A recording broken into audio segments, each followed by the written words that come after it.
आज एक ऐसी औरत के बारे में बात करेंगे कि जिसकी मकारी उसके ऊपर ही भारी पड़ गई। उसने अपने हाथों से ही अपने पाँव के ऊपर कुल्हाड़ी मार ली। नाज़रीन ग्रामी, मैं बात कर रहा हूँ सैम इब्राहिम केस के बारे में। ऑस्ट्रेलिया के शहर महबल में सैम इब्राहिम और उसकी बीवी सूफिया इब्राहिम रहती है। उनका यहाँ एक बच्चा होता है। नाज़रीन ग्रामी, सैम इब्राहिम सो रहा होता है और सूफिया उसकी बीवी और बच्चा भी सो रहे होते हैं। सुबह सूफिया उठ के 9:30 बजे देखती है तो उसका पति नहीं उठता। वो अपने पति को हिलाती है उठाने के लिए, लेकिन वो नहीं हिलता। वो क्या देखती है कि उसके मुंह से झाग निकल रही होती है और उसके गर्दन के ऊपर छोटे छोटे निशानात होते हैं। नाजरीन, वो काफ़ी दफ़ा उसे हिलाती है। जब पता चलता है कि इसकी सांस भी नहीं आ रही तो वो पुलिस को कॉल करती है, एमरजेंसी को कॉल करती है। एमरजेंसी एम्बुलेंस वगैरह आ जाती है, चेक करते हैं, हॉस्पिटल में ले जाते हैं। पता चलता है जी सैम दम तोड़ चुका है। वहाँ पे उसकी रिपोर्ट बनानी शुरू हो जाती है, ऑटोप्सी रिपोर्ट बननी शुरू हो जाती है। दूसरी तरफ सैम के माँ बाप जो कि इंडिया में केरला में रह रहे होते हैं, उनसे रब्ता किया जाता है। उनको बताया जाता है कि सैम की ऐसे ऐसे मृत्यु हो गई है। नाज़रीन ग्रामी, सैम की रिपोर्ट बनने के बाद सैम की लाश उसके घर वालों को दे दी जाती है और वो उसकी मैयत को लेके वापस आ जाते हैं इंडिया केरला में। यहाँ पे आके उसकी फिर रिपोर्ट वगैरह बनती है, जो भी प्रोसीजर होता है वो किया जाता है। करने के बाद उसकी अंतिम संस्कार कर दिए जाते हैं। अब सैम जो था वो तो बेचारा मर गया। उसका बूढ़ा माँ बाप था, लेकिन एक हफ़्ता पहले उसकी अपने बाप से बात हुई थी और बात होने पे वो ये बात करी जा रहा था कि मैं जब मर जाऊँ तो मेरी जो है ना मैयत, वो मेरे दादा के करीब दफनाना। चूँकि सैम और सूफिया हसाई कौम से तल्लक़ रखते थे, इसलिए उनको भी दफनाया जाता है। और वो कहता है कि दादा के पास दफना देना, जिसका उसका बाप काफ़ी ज़्यादा गुस्सा करता है। ऐसे ही वो अपने दोस्तों को भी एक दिन बोल रहा था कि अब की बार जब मैं इंडिया में आऊँगा तो कफन में लपेटा हुआ आऊँगा। दोस्त भी इस चीज़ का गुस्सा करते हैं, लेकिन नाज़रीन ग्रामी, बाप के ज़हन में फ़ौरन ये चीज़ घूमना शुरू कर देती है कि आखिर ये मर्डर था या मेरे बेटे ने जो क्या हुआ। लेकिन जो रिपोर्ट आती है, रिपोर्ट में लिखा होता है जी हार्ट अटैक की वजह से मौत हुई है। इंडिया में जो रिपोर्ट आती है उसमें हार्ट अटैक की मौत लिखी होती है और ऑस्ट्रेलिया में भी रिपोर्ट आना बाकी होती है। नाज़रीन ग्रामी, कुछ अर्सा वो लड़की जो सूफिया होती है उनके माँ बाप के पास रहती है, फिर ऑस्ट्रेलिया में चली जाती। चूँकि उसे जॉब का मसला होता है तो वो कंपनी में काम कर रही होती है, प्राइवेट कंपनी में, इस वजह से उसे वापस जाना पड़ता है। लेकिन नाज़रीन ग्रामी, थोड़ा सा इनके बैकग्राउंड के ऊपर नज़र मार लेते हैं कि आखिर सूफिया और सैम की शादी कैसे हुई और ये एक दूसरे को मिले कैसे और ऑस्ट्रेलिया कैसे पहुँचे। चलो ये चीज़ शुरू से शुरू करते हैं। नाज़रीन ग्रामी, सैम और सूफिया दोनों एक ही गांव में रहते हैं, जो कि केरला के साथ एक गांव था, उसी में रहते थे और दोनों एक दूसरे के हमसाए थे। बचपन से ही स्कूल में इकट्ठे पढ़ते थे, फिर बड़े हुए कॉलेज तक गए। कॉलेज इन दोनों के अलग अलग थे। सूफिया और कॉलेज में पढ़ती थी, सैम और कॉलेज में पढ़ता था, लेकिन इनकी मोहब्बत आपस में चल रही थी।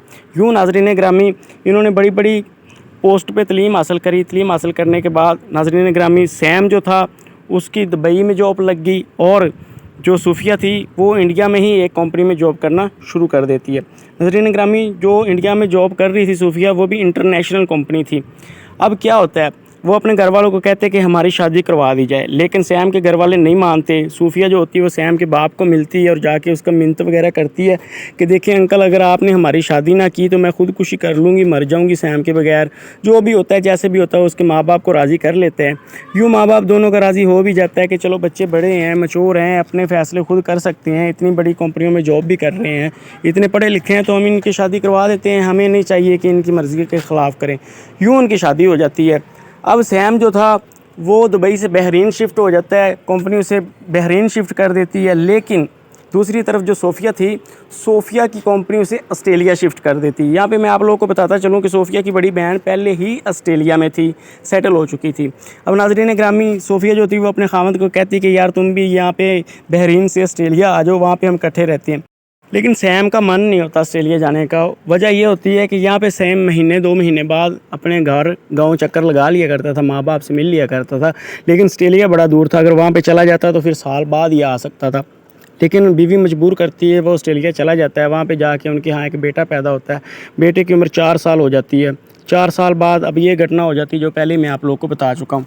अब नाज़रीन ग्रामी, सूफिया वापस चली जाती है अपने खामद को दफनाने के बाद ऑस्ट्रेलिया। वहाँ पे जाके नॉर्मल ज़िंदगी गुजारना शुरू कर देती है। जॉब उसकी चलना शुरू हो जाती है। जॉब चल रही होती है, इसके साथ ही पुलिस वालों को उसकी वो रिपोर्ट मिल जाती है सैम की। अब रिपोर्ट पे हार्ट अटैक लिखा हुआ था, लेकिन पुलिस वाले जब जांच करवाते हैं तो पता चलता है जी वो उसकी मौत जहर देने की वजह से हुई। उस दिन उसने ऑरेंज का जूस पिया था और मिल्क शेक पिया था। मिल्क शेक में भी जहर था और ऑरेंज के जूस में भी जहर था। तो नाज़रीन ग्रामी, अब सीन कुछ यूँ होता है कि मिल्क शेक में तो जहरीली गोलियां नहीं थी बल्कि नशावर गोलियां थी ताकि नींद आ सके, लेकिन जो ऑरेंज जूस था उसमें जहर था। अब होता क्या है कि पुलिस वाले किसी को भी, ऑस्ट्रेलियन पुलिस वाले किसी को भी इस रिपोर्ट के बारे में नहीं बताते। पुलिस वाले गमगीर हालत में सोचते हैं कि हम खुद ही इस की इन्वेस्टिगेशन करेंगे। वो एक प्राइवेट डिटेक्टिव करते हैं हायर और तफ्तीश करना शुरू कर देते हैं। 3-4 डिटेक्टिव इस काम पे लग जाते हैं। वो नोटिस करना शुरू कर देते हैं कि सोफ़िया क्या करती है, किधर आती है, किधर जाती है, किसके साथ तल्लक है, किसके साथ तल्लक नहीं है। वो उसकी रैकी करना शुरू कर देते हैं। अब सबसे पहले सोफ़िया क्या करती है कि जितने भी सैम के अकाउंट में पैसे होते हैं वो सबसे पहले सैम के अकाउंट से निकालती है, अपने अकाउंट में शिफ्ट कर लेती है। ये कोई नई बात नहीं थी सैम के अकाउंट से निकाल के अपने में शिफ्ट करना, लेकिन यहाँ पे हैरानगी की बात ये थी कि वो जॉइंट अकाउंट होता है और जिस बंदे के साथ जॉइंट होता है उसका नाम होता है हारून कमर शामिल। अब हम इसे हारून नाम से बताएंगे। अब नाज़रीन ग्रामी, पुलिस वालों को जब इस चीज़ का पता चलता है तो वो जो हारून होता है उसके ऊपर भी नज़र रखना शुरू कर देते हैं। कुछ दिनों बाद जो सैम की गाड़ी होती है उसकी भी वो मलकियत चेंज करवा रही होती है। अब सैम के नाम वो गाड़ी होती है, उसके नाम से हटवा के हारून के नाम वो करवा रही होती है।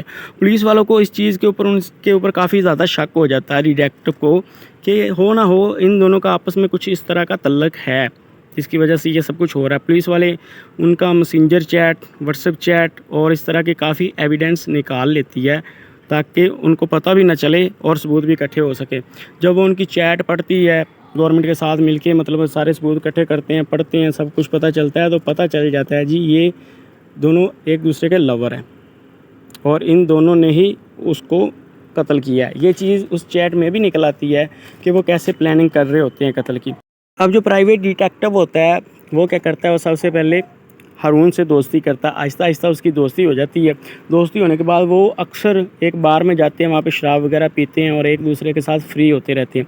ऐसे ही एक दिन वो शराब पीते हैं। शराब पीने के बाद सैम जो होता है, जो मर्डर जिसका हो चुका होता है, उसका कातिल हारून बताता है कि मेरी ये लवर है यहाँ पे एक सूफिया नाम की जो कि इंडिया से है, मैं भी इंडिया से हूँ, तो मैंने उसके खामद को ऐसे जूस में जहर मिला के कत्ल कर दिया। ये चीज़ वो डिटेक्टिव रिकॉर्ड भी कर लेता है। रिकॉर्ड करने के बाद अगला दिन सुबह होती है, डिटेक्टिव पुलिस साथ लेता है और जाके हारून को गिरफ़्तार कर लेता है और दूसरी तरफ सूफिया को भी गिरफ़्तार कर लेता है। काफ़ी अच्छा खातर तवाज़ुन होने के बाद उनसे पूछा जाता है कि सारी स्टोरी जो भी है बता दो, वरना आप लोग के साथ हम बुरा पेश आएंगे। लिहाजा स्टोरी बताना शुरू कर देते हैं। सीन कुछ यूँ होता है कि जब सूफिया एक अलग कॉलेज में पढ़ने जाती है और साइम एक अलग कॉलेज में पढ़ने जाता है, तो सूफिया जिस कॉलेज में पढ़ रही होती है वहाँ पे एक लड़का इंजीनियर होता है जिसका नाम हारून कमर शामिल होता है। नाज़रीन ग्रामी, उससे सूफिया को मोहब्बत हो जाती है, लेकिन चूँकि पहले मोहब्बत सैम के साथ थी और उसके साथ शादी भी फिक्स थी, सब कुछ था, इसलिए वो किसी को बताती नहीं। यहाँ पे जो हारून होता है वो उसकी आगे शादी हो जाती है अपनी फैमिली के यहाँ, और शादी होने के बाद वो ऑस्ट्रेलिया शिफ्ट हो जाता है और उनके यहाँ एक बेटा भी पैदा होता है। यहाँ पे जो सैम होता है और सूफिया होती है, इनकी भी आपस में शादी हो जाती है।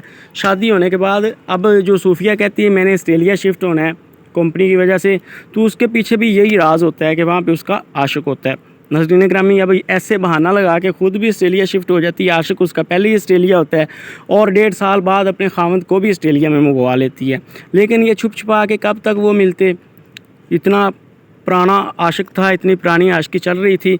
अब हारून साहब क्या करते हैं कि अपने बेटे को और अपनी बीवी को वापस इंडिया ले आते हैं और अपने घर वालों को बोलते हैं कि यहाँ पे ये ठीक रहेंगे, वहाँ पे ये कंफर्टेबल महसूस नहीं कर रहे थे, इसलिए मैं इनको वापस ले आया हूँ।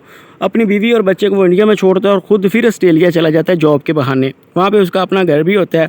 तो नाज़रीन ग्रामी, दूसरी तरफ अब जो सूफिया होती है उसका खामद सैम भी उसके साथ होता है। तो हारून को और सूफिया को मिलने लगे परेशानी होती है। एक दिन कुछ यूँ होता है कि हारून और सूफिया प्लानिंग करते हैं। हारून उसकी गाड़ी में छुप के बैठ जाता है रेलवे स्टेशन के पास। तो जब सैम अपनी गाड़ी के पास आता है तो वो चाकू से उसके ऊपर हमला करता है, लेकिन सैम जो होता है वो बच जाता है। बच जाने के बाद उसे इस चीज़ की खबर हो चुकी होती है कि मेरे पीछे ज़रूर कोई पड़ा हुआ है मुझे कत्ल करने के लिए। इसलिए ही वो अपने बाप को मजाक में बोल रहा था कि मुझे मेरे दादा के पास दफनाना, और अपने दोस्तों को भी बोल रहा था। नाज़रीन ग्रामी, उस दिन तो वो शाम बच जाता है, लेकिन कुछ दिन बाद उनकी प्लानिंग चेंज होती है। अब की बार जहर दे के मारने का सोचा जाता है। तो सूफिया क्या करती है, बाहर जाती है, बाहर जाके शॉपिंग वगैरह करती है और गाड़ी में अपने आशिक को छुपा के घर गैराज में ले आती है और गैराज का दरवाज़ा भी बंद नहीं करती और गाड़ी भी लॉक नहीं करती। रात होती है, जूस बनाती है, मिल्क शेक बनाती है। अब जो सैम होता है, जो जूस होता है माल्टे का, उसके अंदर जहर मिला होता है, सन नाइट की गोलियां वगैरह, तो वो एक गिलास पूरा पी लेता है। लेकिन जूस पीने लगता है, मिल्क शेक, तो उसे अच्छा नहीं लगता, वो एक दो घूंट ही लगाता है। लेकिन जो उसकी बीवी होती है सूफिया और बच्चा, वो मिल्क शेक पी लेते हैं। अब मिल्क शेक में ये होता है कि बेहोशी की दवा होती है, वो दोनों भी साथ ही बेहोश होकर सो जाते हैं। और जो शोहर होता है उसने तो पहले ही जहर पी रखी होती है, तो वो भी सो जाता है। अब रात का टाइम होता है, रात को वो बाहर निकलता है, उसका आशिक बाहर निकलने के बाद सैम के गले को मज़ीद दबा के रखता है, जिसकी वजह से वो मर जाता है। अब मरने के बाद क्या होता है कि उसकी लाश वापस इंडिया भेजी जाती है, सोफिया वहाँ पे जाती है, वापस आती है, वापस आने के बाद अपने पैसे निकलवा लेती है उसके अकाउंट से, अपने आशिक के नाम उसकी गाड़ी करवा रही होती है। ये सब कुछ हो रहा होता है, तो डिटेक्टिव उनके ऊपर नज़र रखता है, नज़र रखने के बाद पकड़े जाते हैं। ये सब आपको मैं पहले भी बता चुका हूँ। अब उनके ऊपर ट्रायल चलता है, उनके ख़िलाफ़ सारे सबूत, एविडेंस सारे पुलिस के पास थे। WhatsApp chat, messenger chat, Facebook के ऊपर जो चैट हुई थी, लोकल मैसेज, सब कुछ उनके पास रिकॉर्ड था। और दूसरी बात, उसके आशिक हारून ने जो उस दिन बार में बैठे हुए बात बोली थी कि मैंने अपनी महबूबा के खामद को कत्ल कर दिया जूस पिला के, वो भी रिकॉर्डेड था उनके पास। अब इस बेस के ऊपर अदालत उनको सज़ा सुनाती है। जो आशिक होता है उसको 27 साल कैद बामशक्कत सुनाई जाती है, लेकिन वो 23 साल बाद बेल के लिए अप्लाई कर सकता है।